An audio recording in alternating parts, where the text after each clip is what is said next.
Bismillahirrahmanirrahim. Alhamdulillah. Wassalatu wassalamu ala rasulillah. Amma ba'd. Assalamu alaikum wa rahmatullahi wa barakatuh. Sha'amara ala sanabavina timfinuna islam. Ifampatsiavantsika androany dia mifantoka sy mitodika tanteraka any amin'ireo renintsika, anabavintsika ary mivadintsika izay mikarakara ny sakafontsika mandritra an'ity volana Ramadan ity.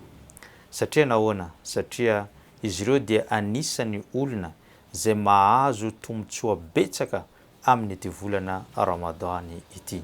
Ary omena vaovao mafaly izy ireo fa noho ny fikarakarana ireo sy ny asa mafy izay nataon'izy ireo nandritra ny volana Ramadan dia lehibe mihoatra an'ireo lehilahy ny valisoa izay azon'izy ireo. Andaontsika hitanisa ireto fahasoavana anankiroa anankitelo izay azon'ireo mpivehivava indrindra vehivavy mandritra nyity volana Ramadan ity.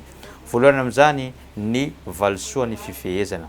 Raha mahalala fa ny lehilahy sy ny vehivavy dia mitovy ny valisoa azon'izy ireo amin'ny tompo Allah subhanahu wa ta'ala rehefa manao fanompoana anankiray. Tahaka ny vehivavy manao sola dia mitovy valisoa azony lehilahy manao sola. Rehefa ny vehivavy manao haji mitovy valisoa azony amin'ny lehilahy manao haji. Tahaka an'izany koa ny vehivavy manao zaka, mamoaka zaka dia mahazo valisoa mitovy amin'ny lehilahy rehefa lehilahy manao an'izany zaka izany. Tahaka manao swadaka sy ny rehetrarehetra mitovy tsy misy valaka ny fahasoavana azon'ny lahy sy ny vavy eo ampanatanterana an'izany fanompoana izany.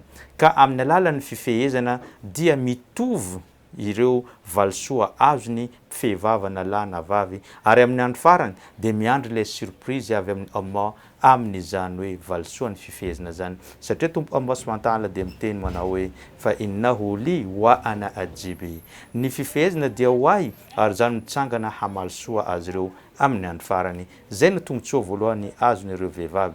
Ny tombotsoa faharoa izay azon'ny vehivavy izay tsy hita ary tsy azon'ny lehilahy mihitsy, satria ny vehivavy mandritra ny volana Ramadan vao mifoha maraina izy ireo dia mikarakara ny ao an-tokantrano, manadio, mampiry-trano, mikarakara ny zaza, mikarakara ny vadiny ihany koa, mikarakara ny ao an-tokantrano rehetrarehetra madio. Rehefa tonga iny amin'ny valo amin'ny sivy efa milamina avokoa ao an-tokantrano, efa madio avokoa ao an-tokantrano. Mbola aorianan'izay iny amin'ny atoandro mivoaka ihany koa izany vehivavy zany, mandeha izy mandeha mividy ireo sakafo izay mbola ho karakarainy rehefa aveo ho atolotra ho an'ireo mpifehivava. Zany tombotsoa lehibe izany, fikarakarana lehibe zany.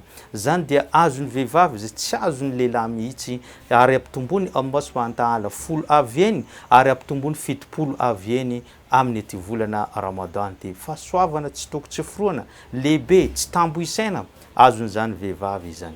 Ny fahasoavana fahatelo azon'ireo vehivavy ireo dia amin'ilay fikarakarana an'izany sakafo zany. Satria tsy misy sakafo masaka ho atolotra ho anao mpifehivava, ho an'ny vahiny izay tonga ao aminao raha tsy nikarakarana ireo mamantsika sy ny vadintsika ary ny anabavintsika. Ary izany fikarakarana izany dia mitovy ny fahasoavana azon'izany tahaka ny olona nampifehivava mihitsy.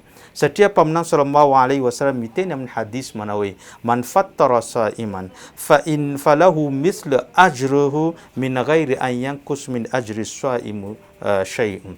Nizaniza ozy izy mampisakafo ny mpifehivava anankiray dia azo valisoan'izany fifehezam-bava izay ataon'ny olona nampisakafoanina iny, nefa amin'izay fotoan'izay tsy mihena akory na tsy miala akory ilay fahasoavan'ilay mpifehivava. Izany hoe indraindray ianareo vehivavy mety kivy, mety malahelo ianareo amin'ny hoe tapaka indraindray ny fifehezana noho ny toe-batana voajanahary hoe tonga fadim-bolana na ihany koa mampinono na ihany koa bevoka, ka amin'izay fotoan'izay mety tsy afaka mifehy ianareo fa tadidio. Fa amin'ny alalan'ny fikarakarana sakafo ny mpifehivava, amin'ny alalan'ny fikarakarana ny ao an-tokantrano dia azonareo izany tombotsoa ny fifehezam-bava izany, ary mety mahazo avo eny mihoatra ny lehilahinao. Satria firy ny olona misakafo ao an-tokantrano, mety olona 5, 9, 10 ao an-tokantrano, dia fahasoavan'ny fifehezan'olona 5 sy 9 sy 10 no azon'izany vehivavy zany amin'ny fikarakarana an'izany sakafo zany. Eny fa na dia tsy mifehy aza izy indraindray noho ny le toe-batana fadibolana araka ny voalazantsika teo dia mbola azony ary mbola mety mahazo aza plus que ny lehilahy mihitsy izy amin'izay fotoana zay. Ary raha leva sarantsara hoe mbola mampisakafo olona 20-30 ohatra hoe mampisakafo manao iftary olona miaraka 20-30 dia tadidio fa fahasoavana olona 20-30 zay nikarakaraina sakafo dia eo ampelantananao avokoa izany ka tsy tokony alahelo, tsy tokony anao zavatra hoe mampalahelo ny vatanteninareo fa au contraire tokony ho faly nareo ary mangataka amin'ny ataova ampomadio, ataova ao anatiny fahazotom-po izany rehetra zany mba azahoana ny valisoany Allah subhanahu wa ta'ala. Zay ngamba no fampatsiavantsika tamin'ity androany ity, mangataka amin'ny Allah mba azo fahasalamana ireo renintsika, ireo anabavintsika, ireo vadintsika, afany izy ireo mikarakara antsika ary omeny Allah fahasoavana zany fifehezana amin'ny volana Ramadan zany. Wassalamu alaikum wa rahmatullahi wa barakatuh.